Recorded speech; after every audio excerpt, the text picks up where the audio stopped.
Welcome to Not Milk Never Milk. Subscribe if you're lactose intolerant. In this video, I will compare whey isolate versus whey concentrate. We'll explore the key distinctions between these two popular protein supplements.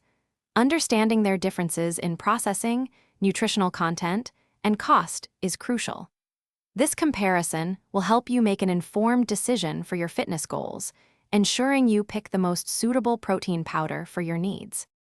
Whey concentrate is the less processed form, offering about 70 to 80% protein per serving. It naturally contains more fats, carbohydrates, and lactose, along with beneficial nutrients.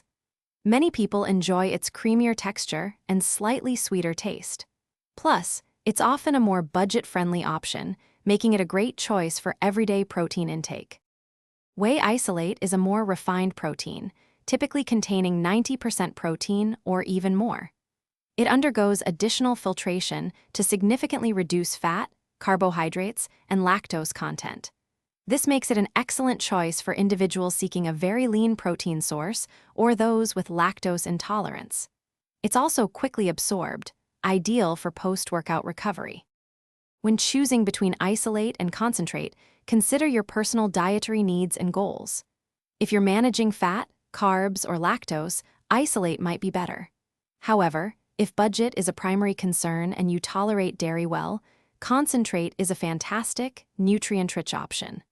Both are highly effective for muscle building and recovery, so pick the one that best fits your lifestyle. Thanks for watching. If this was helpful, leave a like and consider subscribing. See you next time.